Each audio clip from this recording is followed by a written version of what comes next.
येशू ख्रीष्टको जीवनमा दुई सबैभन्दा महत्त्वपूर्ण दिनहरू छन्, गुड फ्राइडे र इस्टर सन्डे।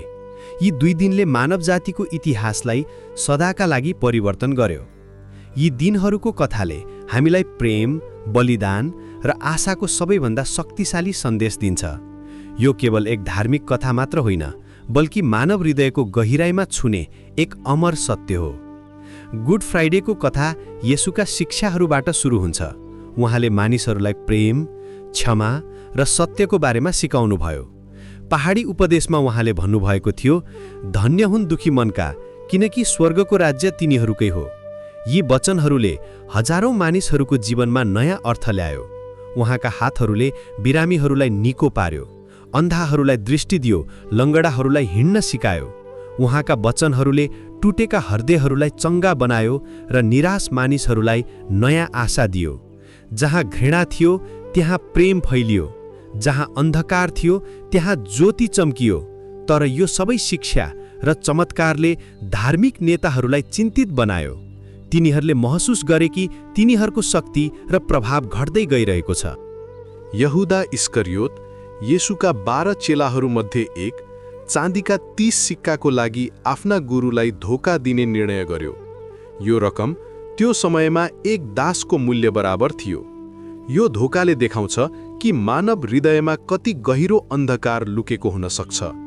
त्यो रात गेत्सेमानेको बगैँचामा येशूले प्रार्थना गर्दै हुनुहुन्थ्यो। उहाँको मन भारी थियो। उहाँको निधारबाट रगतका थोपाहरू झैँ पसिना बगिरहेको थियो। यो पसिना उहाँको मानसिक पीडाको प्रमाण थियो। उहाँलाई थाहा थियो कि के हुन लागेको छ।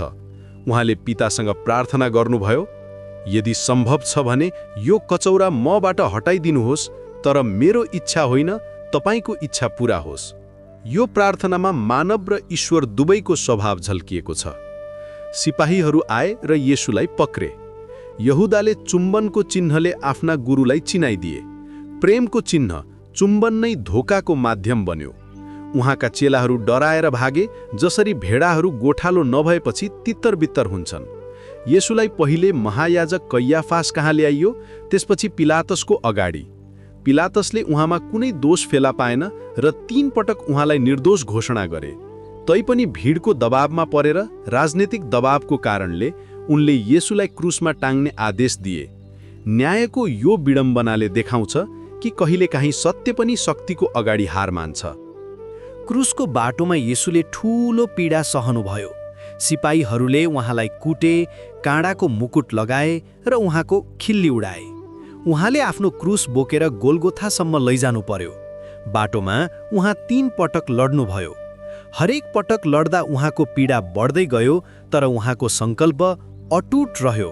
तर येशूले कुनै बदला लिने कुरा भन्नु भएन, बल्कि उहाँले प्रार्थना गर्नुभयो, हे पिता, यिनीहरूलाई क्षमा गर्नुहोस्, किनकि यिनीहरूलाई थाहा छैन कि यिनीहरूले के गरिरहेका छन्।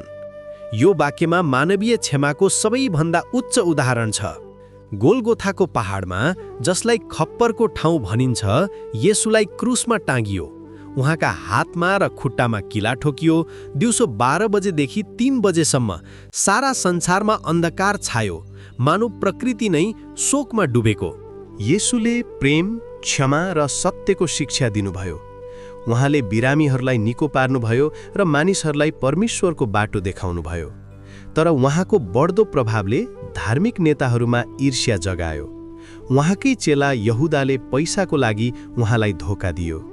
येशूलाई पक्राउ गरियो, कुटपिट गरियो, गिल्ला गरियो र झुटा आरोप लगाइयो। उहाँलाई गोलगोथामा भारी काठको क्रुस बोक्न बाध्य पारियो। सिपाहीहरूले उहाँका हात र खुट्टामा किला ठोके। असहनीय पीडामा पनि येशूले भन्नुभयो, हे पिता, यिनीहरूलाई क्षमा गर्नुहोस्, किनकि यिनीहरूले के गरिरहेका छन् त्यो जान्दैनन्। गुड फ्राइडेमा येशूको मृत्यु भयो। उहाँका अनुयायीहरू हृदय विदारक भएर आशा हराएको ठाने। उहाँको शरीरलाई चिहानमा राखियो र पहरा बसाइयो। तर तेस्रो दिन बिहान सबेरै महिलाहरू चिहानमा गए। ढुङ्गा हटाइएको थियो, चिहान खाली थियो। स्वर्गदूतले घोषणा गर्यो, उहाँ यहाँ हुनुहुन्न, उहाँ जीवित हुनुभएको छ। इस्टर सन्डेमा येशू मृत्युमाथि जीवित हुनुभयो। उहाँ आफ्ना चेलाहरू कहाँ देखा पर्नुभयो। तिनीहरूको डर विश्वासमा र दुःख आनन्दमा परिणत भयो। गुड फ्राइडे र इस्टर सन्डेको संयुक्त अर्थ यो छ कि प्रेमले बलिदान दिन्छ र अन्ततः जित्छ। क्रुस हार जस्तो देखिन्थ्यो, तर त्यो सबैभन्दा ठूलो विजय बन्यो। यो कथाले सिकाउँछ कि साँचो प्रेमले अरूका लागि बलिदान दिन्छ। आशा कहिले मर्दैन, सबै कुरा हराए जस्तो लागे पनि क्षमा बदलाभन्दा बलियो छ। क्रुसपछि समय पुनरुत्थान हुन्छ। परमेश्वरले मानव जातिलाई कहिल्यै त्याग्नु भएन। उहाँले मुक्ति, पापबाट स्वतन्त्रता र नयाँ जीवनको प्रतिज्ञा दिनुभयो। अन्धकारपछि उज्यालो आउँछ। येशू सधैँका लागि जीवित हुनुहुन्छ।